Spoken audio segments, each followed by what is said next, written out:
Okay, picture this. The Sky Garden. 47 stories up, right? Thriving, green, resilient. Hmm. Now, contrast that with this memory, this phantom of the sunken city it replaced. Yeah, it's a stark image. And that journey, that multi-generational arc from collapse to, well, something new. Yeah, That's what we're diving into today. exactly. We've got these sources detailing a huge societal shift, moving away from what they term the techno-growth engine. Right, that obsession with growth at all costs. Yeah. And moving towards something called the goals for survival. Hard-won goals, clearly. So let's unpack that. Our mission here is to see how all these things, climate, economy, society, they aren't separate issues. No, they're absolutely linked, part of one system. And the real takeaway from the sources, I think, is just how dangerous it is to celebrate that unchecked expansion as, the only measure of success. Definitely. So let's start back in the era of unseen shadows. This is Anya's time. Okay. She lived in this coastal city described as a jewel of glass and concrete. You get the picture. Pulsing with energy. Right, like they felt they were masters of the universe, that kind of confidence. Exactly that.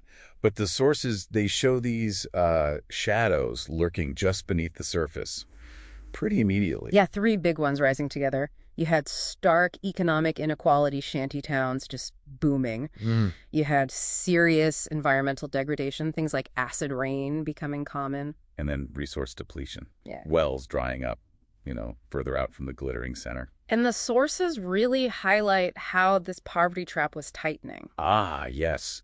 It wasn't some sudden shock for people on the margins. No, it was systemic. A quiet grinding down. Even while the official economy looked like it was growing, the system just wasn't designed to see them. It was designed to ignore those shadows, fundamentally. And then, the whisper becomes a roar. The cascade starts. Yeah, the trigger wasn't like a single big war. It was food security just shattering. The price of bread, basic staples, doubled, tripled. Why? Because climate change flipped the script. Those once-in-a-century typhoons, they started happening every year. Every year, wiping out harvests. And that lack of food, that immediately led to massive social unrest.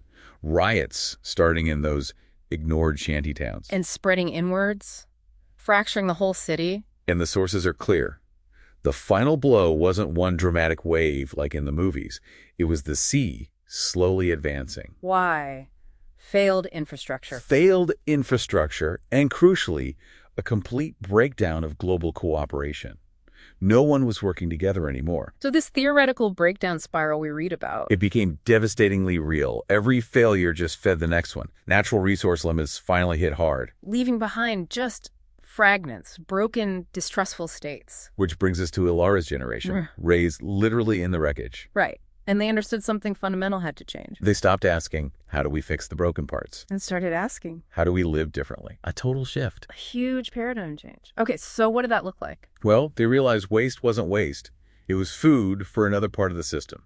Everything became circular. They activated this concept the sources call the development path. Exactly. Pouring energy into building resilient, self-sufficient communities, not just cities, but interconnected local systems. And here's the core insight they unlocked, wasn't it? State stability. Yeah, it wasn't about having the biggest army or the highest GDP. It came from real food security for everyone and actual justice. True wealth wasn't owning things. It was the health of the whole system, the community, the environment.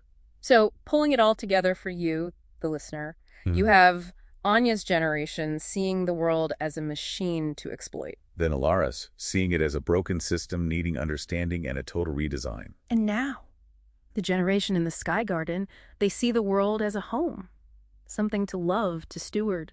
It's quite a journey.